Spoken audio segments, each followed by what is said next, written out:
You know, I mean, I was fucking okay. This might be bad, but I was tutoring. I was fucking teaching at an after school, and I was high, like all the time. Right. But like you said, kids, it was right. And you know, I'm sorry if you end up watching this video, and you know it's Peter Teacher. Hey, wow! They're probably all like, I knew something was up. Right. I knew it.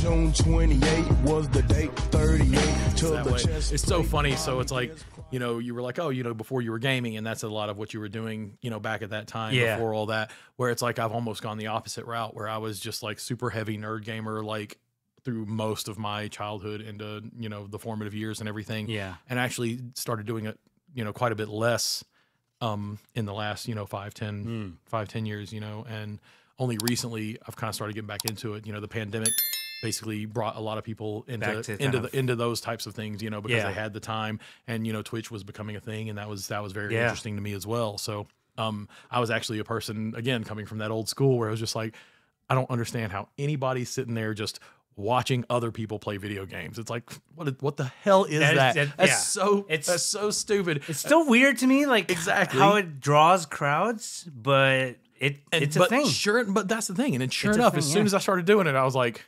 okay, I got it. I understand now. So it's super cool. You understand it being a viewer of that, right? Like you're like, hey, I can watch this person play a video game. Exactly. And it's like, when I was, you know, again, detached from it and not really in the communities or anything, it was like it was completely foreign to me, even as a gamer. And so now it's interesting kind of in that other facet. So you know, I like a lot of that.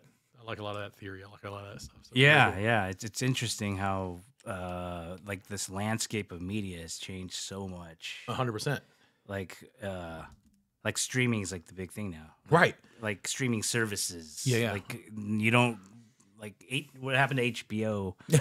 Now it's like HBO Max or whatever. Like Showtime. Man, back in the day, it's all about Showtime, HBO, and Cinemax. That's it. And again, it's like, oh my god, yeah, that was the dream when you were like 13 and 14. You know, it's like if you had access to any of those. Right. 12 years old, watch all this little sleazy B movies. Dude. And I'll tell you what, it's like if there's anything that's going to make me sound like an old man, it's like you young kids don't know how lucky you have it to have the access to porn that you've got these days. Dude, having to like rummage through your like dad's closet to find that one fucking Playboy magazine. Damn, and you were thankful. And we were like, okay. And then we had to put it back just in the right place, just so we, you know, it doesn't look like it was like there was activity there. You know? Oh my god! No, those are some of the days, man. It's again the disparity is just crazy in what exists now versus what existed then. Yeah, and it's just like that's Again, I mean, I would have loved what exists now to be. I would have died when I was 13. I would have freaking died. They wouldn't know what to do with it. It's like, no, I mean, but it's so different now. It's so funny. It's weird. I don't know. I mean, again, it's like that's another one of those where it's like just like we were talking about with you know, the dating apps and everything, where it's like, you know, oh man, it's like I wish I was you know, coming up with these kids and had all the access to this stuff. I don't even as I was saying it, as I learn about these things, I don't know now. You know, it's like I don't know how I would handle it and how I would, you know. It is a different way of going about things right now. And again, I think that's part of, you know, that's how we ended up the way we are, is because of those types of experiences. Yeah, you know? for sure. And that's part of what makes these generations different, is because they're, you know, they just simply have things that we wouldn't have comprehended at those moments, you know. Even we talked about it with technology, where it's like, you know, if I could go back, I know I'd mentioned that before, you know, going back to my young self and showing myself all this crazy access I have to the old video games that I would have loved to have had back in the day. Exactly. You know? At the palm of your hand. Exactly. You know, and that type of technology where it's like, you know, you've got micro SD cards that have more space on them than, you know, I mean, like 100 computers. Yeah. When I first had computers. Could have powered the fucking spaceship that went to the moon and shit. Right. I mean, that it's like, you know, those disparities are just absolutely crazy, and to be able to, it's bonkers. Yeah. And I mean, it's like, and it just changes how you interact with the world, you know? Yeah. I mean, the pictures that are taken just every day Yeah. by everybody at every moment, that was just not a thought that existed at that time. Like selfies and all that. Right, shit, right. Dude, it's like, wow. Yeah, I mean, it's like, selfies went from, that wasn't a word or a concept. It wasn't at all. Exactly. To, people were figuring out ways to do it, and it's like you have the people. It was always, hey, do you mind taking a picture of us, please? Exactly. It was never like, hey, right. But I mean, even on top of that, it's like when we eventually did have more access to cameras and everything, it's like, what did everybody do? And it's like, people still do it almost for nostalgic purposes, where it's like, you take a picture in the damn mirror in the bathroom. That's the selfie, right? I hate that. Exactly. Right. What are you doing? Exactly. Yeah. But that's the thing. It's like, that's the rudimentary selfie. That's the rubbing two sticks together for fire selfie. You know what I mean? And then and then that evolved into what we have today, where it's like, it's so I want to say ubiquitous, but I don't even know if that's the right word. Yeah. I'm illiterate, so just throw it out there. Yeah, I'm just gonna throw it out there and hope it sticks. No, but I mean, it's it's something that's just so normal now. Yeah. And we don't really think twice about it as it happens. Where I never would have even considered it. Back then. So it's amazing to see. So. Yeah, I love it. That's why I think I feel like we've grown up in a great time. It's just like to experience this whole boom of technology and just seeing how it's all going and where it's gonna go. And how it's just progressed so quickly. Exactly. Like from like the 50s, even the earlier. And it's like such a slow. Right. Well, again, and I'll still say that, where it's like, I feel like the baby boomers probably saw the most significant growth. Right. In those type in like technology and those types of advancements in human progression, human evolution. Right. Yeah. But like the scale that we've seen, it's just such an exponential rise. Right. It's not even like this linear rise. Exactly. So it's like, we didn't see this like pioneering part, but it's like, we're just in this rocket ship going straight up. Yeah. And it's amazing. And again, it's like, I feel like at least to some degree it helps me appreciate it more. Yeah. Appreciate what we have more. So borderline. I can probably say that's what makes me a borderline hoarder as well. It's like, I want to hold on to all this old stuff it's like probably worthless. Exactly, but it's like, but you still go back to that. Again, I think as more people talk about hoarding and stuff like that, a lot of that can be attributed to kind of. The older people that do it were part of that greatest generation, where it's like, if you went through the Depression and were really affected by that can really affect how you try to hold on to things because of what could be lost, right? Right. And I feel like ours is the Generation X version of that, where it's like, it's not anywhere near as important, but it's the same concept, where it's like, no, it's like, I have a 256 meg thumb drive that I've had for 15 years, which was significant maybe in 2005, but nowadays it doesn't do anything. You know what I mean? It's like, well, I don't, I mean, like in terms of that, like the older generation with the hoarding thing. Mm-hmm. I don't know if this is, since we've been talking about the whole kind of Korean American thing, like I don't know if this is like something that my parents just, I don't know why they do it, but they keep shit in their refrigerator for like ages. Right. Oh yeah. That's what's funny is they have this kind of weird conception that if you just freeze it, it'll stay good forever. I'm like, no, it's been in there for a month. It's bad now. Right. Like, it's still fucking rots. From everything I can tell, it's like that's. Is that a Korean thing? Or I think it's more generally Asian, or it may be even broader than that. That's just what I know because of what we know, what we've experienced. Yeah. Where if you come from those times and those places that don't have a lot, it's just exactly. You're coming from a spot where you didn't grow up with much. You didn't you weren't affluent in any sort of way that. You're much more willing to hang on to those types of things for those reasons. Yeah. And so now it's ingrained in you in that fashion. Yeah. No, and it's like, I've seen it outside of Koreans, but it's like very much Asian. But it's, what I mean? Yeah. So like for me, it's so apparent because it's like, but my dad went through the Korean conflict. Exactly. And, they had to kind of like be very, they had to like whatever they had is like, with what they had, like ration it out and shit. And even shit that that was a little bit past expiration. They still ate it because it's like that. It's still something that will nourish you somehow. And I get it. I get that. But I'm like, come on. Our refrigerator is a little fucking packed. Let's exactly. You know, it's like it's funny because you're effectively having this problem because you're doing better. You know what I mean? Right. And it's like it's a good problem to have. Yeah. But it's still a problem. It's like, and it's just not viewed that way when they're like, no, we. Yeah. It's like, dude, if anybody just opened my refrigerator, they'd be like, oh god. Whoa! Like, no, if a white person dude opened it, they'd be like 100%. Right. No, you can't let white people see these things. And again, it's like, you know, we have that same thing. Yeah. And I fight it like on a daily basis. Like that's a daily struggle. It's like, I'm sure you do the same thing.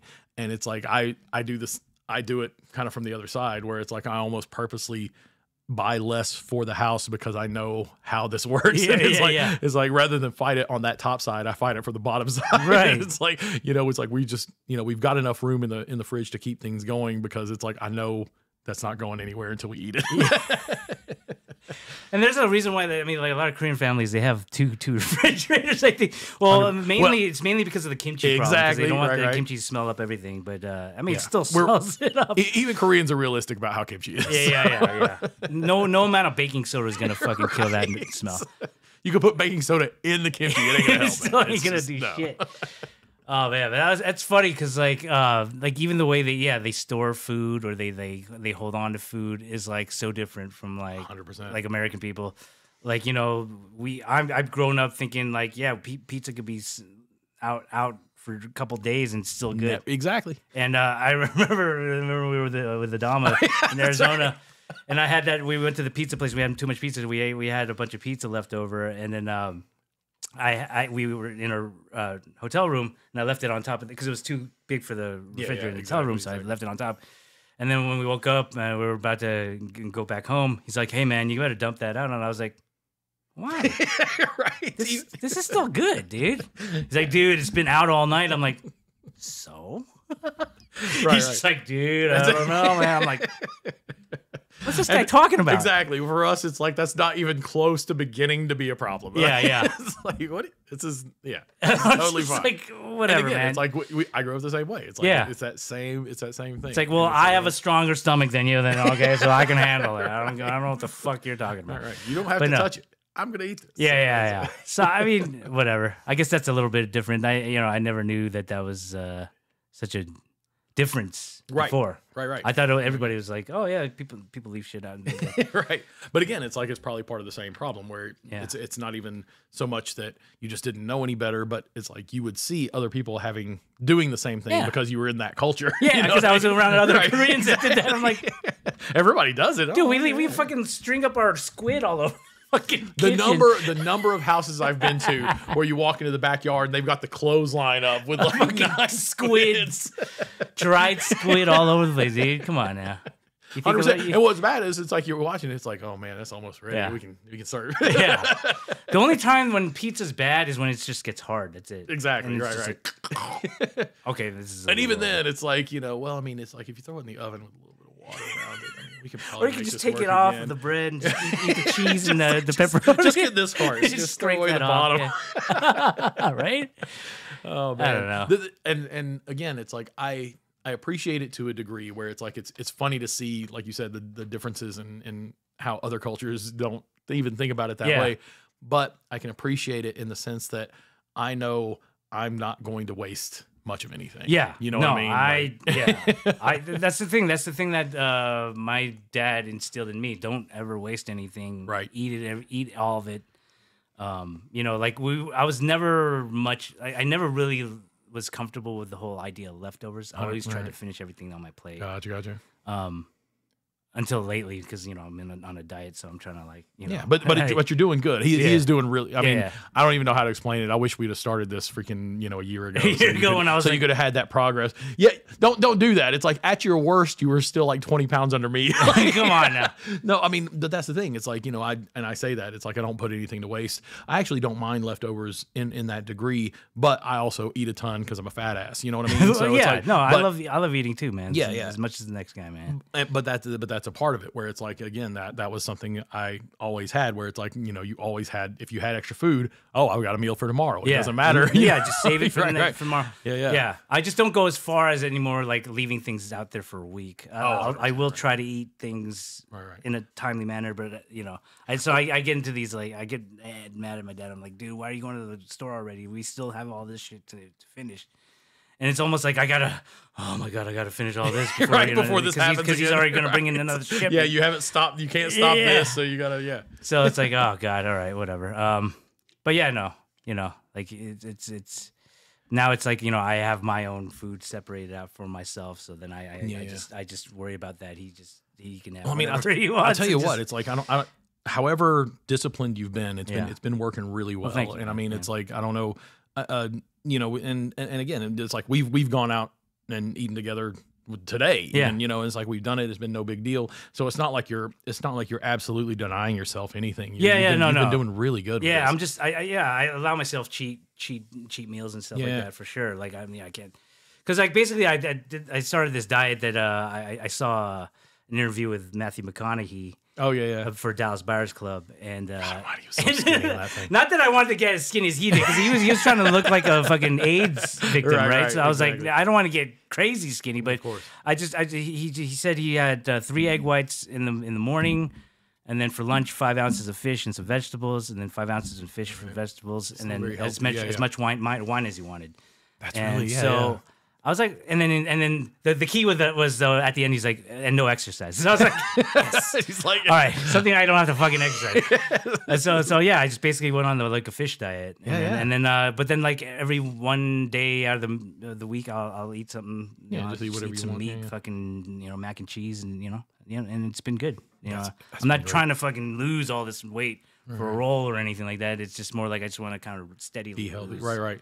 Yeah. But I mean, you've gotten to a point where you're healthy, and that's been positive. So oh no, it's great. And again, it's like hopefully I'll figure out something that will have me do any sort of progress of the same nature. But but it's fantastic. So I'm just riding this wave because like I mean, should I get into this a little bit? Go for it. Just I mean So I've been a year and a few months sober. Absolutely. So and again, it's like it's been amazing. Like the ability, your discipline has been incredible. It's something. Yeah, I mean, dude, like it's imagine like feeling like you've been sleeping for like the past 20 years, just kind of like sleepwalking through that whole time. You know, it was weird. Like I mean, it kind of started at near the end of like the whole acting thing. Okay. There's no sugarcoating it. Like people in the industry, they all fucking party, dude. They all it's like someone has the connect for cocaine. There's always something there, going on. And I admit I got into it. I got into it hard, and then to the point where I stopped. Like I missed like auditions and shit like that. And I was like, my manager just getting all disappointed in me, and then ended up cutting me loose. Right. Because I wasn't doing. I was basically just fucking around and just getting high all the time, and then it just kind of spiraled, and then to get off of cocaine, I started doing meth. Oh man, which is like not one way to do. I mean, it got me off the cocaine. Of course. I mean, like I basically snorted my nose into one nose. I screwed got your rid of my septum. Right. Oh my god, dude, that's insane. But I mean, it got me off of that. But then I started smoking meth, and that sent me down another. But then I became like I guess a quote unquote functional addict, where I was able to hold down a job and but even then I was still sloppy, like coming in late, and sometimes just oversleeping and not even coming in at all, and having to deal with all the calling in and like all that shit.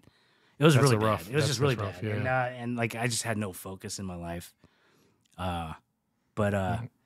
Yeah, and and it always for me it's just weird. Like I'm like a late bloomer in the sense that I never fucking figure it out when everybody else like kind of figures it out. Like I always it always takes me something else, something like life threatening or something, right? I read you, right. So. I mean, I'm sure there's a lot of people that can connect with that, because like I mean, it's just like it just doesn't. When you hear from other people that care about you, they're like, they're trying to get, and I understand it, I hear it, but I'm not really listening. Right. And then, and you just don't get it I don't know. It's like, it's even now, like when I see other people that are struggling with it, I don't know what to tell them because it's like you're not gonna get it until you get it. You know, it's like, and it's nothing I can really help you with because it's everybody's own journey, and it's like weird. So it's like once you kind of, I mean, hopefully, God willing, you don't die, right, and that's it. And there's no learning from it. Right. For me, it like basically took almost a life-threatening moment where like my blood pressure just got up to like 210 over 130. Oh my God! Like for like over a month, it just wouldn't go down, and I couldn't like walk 10 feet without like fucking not like, being able to breathe. 100%. And like I had no idea what was going on. I thought it was just smoking. I was, because I used to be an avid, very big smoker. Right. Cigarette smoker, and then I thought it was that. I thought that I had like some bronchitis or COPD. Yeah. And then so I was taking I was doing this breathalyzer stuff, like taking the inhalers and shit, and it wasn't really helping. And then so I started trying to get on the patch to quit smoking. It still wasn't really exactly affecting your blood pressure. So then I was like, I went to urgent care and they're like, dude, you need to go to the ER now. I was okay. So then I went there, last year in March, and then had to stay there for about 10 days. And then, they finally got my blood pressure to a normal level. They thought I had like a heart condition and shit like that. Cause I didn't originally tell them about my addiction and stuff. But then I just, cause they were going to like start putting me on like a defibrillator and shit. Yeah. And so I was like, well, I think I should tell you something that I've been a meth addict for about 15 years or whatever. They're like, oh, okay, that makes sense. And then they, as a precaution, they still sent me home with a life vest, which is like an auto defibrillator. Yeah. They just had me on that for about a month, and then when I told them I think I'm okay now, get that back to them, and then use them. Yeah, just kept on my meds. But yeah, and then. But then, like at that point, I was like, I when I got out of while I was in the hospital, I was like, okay, this is good because like I can kind of like, what is it when you get off of that stuff? Oh, detox. I could detox here, but then like near the end of it, I was like, dude, I don't know what I'm gonna do because like once I get out of here, right, I'm gonna got access but then I was the doctor was telling me to do you have like a heart problem and stuff like that, and so I was like thinking something was wrong. I had heart disease or something like that. 100%. Right. So I was like thinking, dude, I gotta do something. I gotta stop this. I can't have my blood pressure go up like that. Right. And so I was like, but I was scared, dude. I was like, dude, I'm so addicted to this shit. Yeah. Like I was to a point where I needed to do it to feel normal. Right. Like because you've been doing it for so long. Yeah. Like if I wake up and I don't do it, and I feel all sluggish. I couldn't think. I didn't want to talk to people. Right. So I just do it, in the morning just to fucking feel normal. Absolutely. Just regular and just be able to like function. I was doing the trucking shit. Oh yeah, absolutely. Yeah. I mean, I was fucking okay. This might be bad, but I was tutoring. I was fucking teaching at an after school, and I was high, like all the time. Right. But like you said, kids, it was right. And I'm sorry if you end up watching this video, and it's Peter teacher. Hey, wow! They're probably all like, I knew something was up. Right. I knew it. I was telling everybody.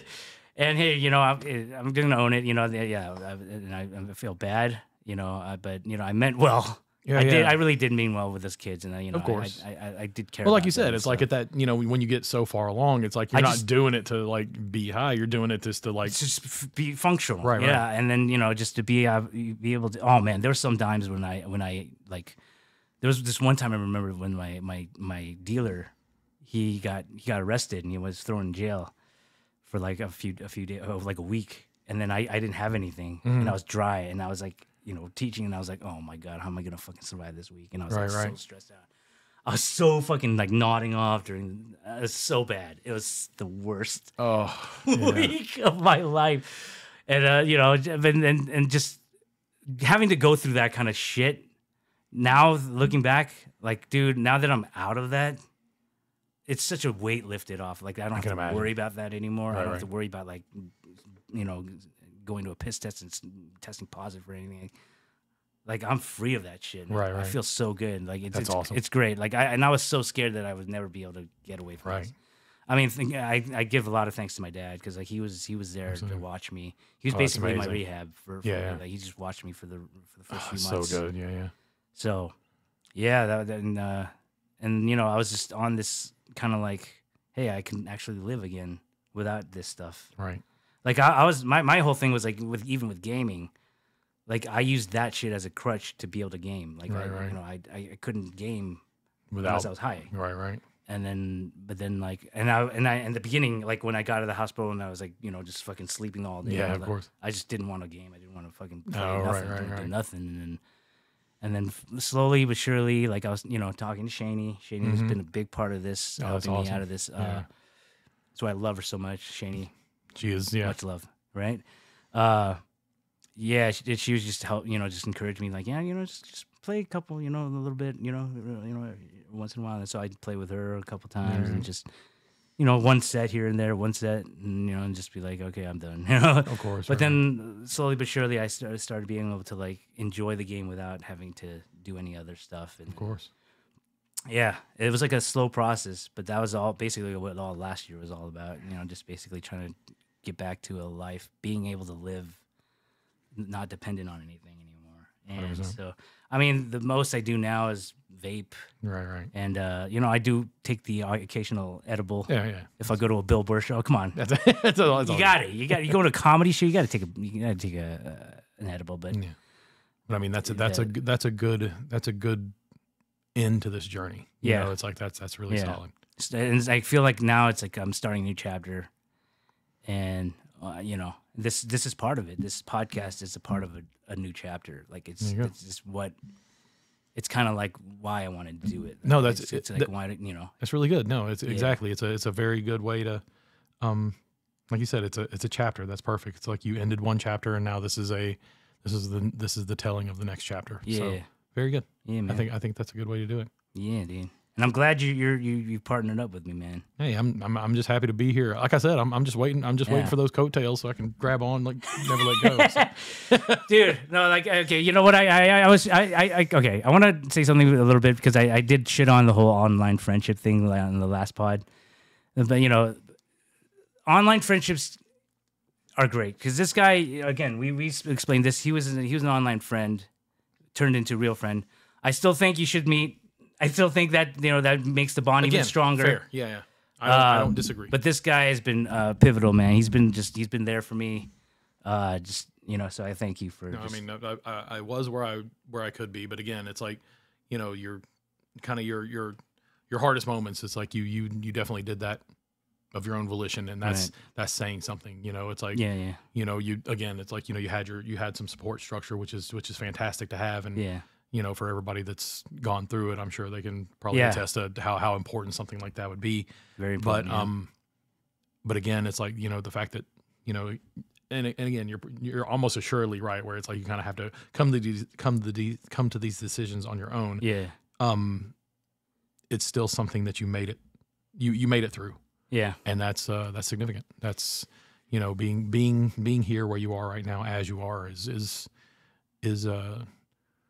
again, I want to say commendable, but it's not a strong enough word. So, well, no, I mean, later, but it's fantastic. So, again, I'm just glad to still be here. You know, and like to be a part of it. So, I still struggle with like, hey, you know, like I fucking wasted like my good years just doing shit, and I'm like 44 now, and like you know, and I'm like always having that little inner struggle. I'm like, is it over? Did my time pass? Right. You know, it's not over, man. Of course, I still got life to live. Exactly. Dude.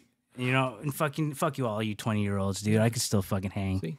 And that's also the great part about being Asian. We don't age, so we don't age, got plenty baby. of time. Black don't crack, Asian don't raisin, baby. Nice. And to that, it has been a wonderful moment, a wonderful time. Thank you. We will see you next time. That's why I'm easy. I'm easy like sun.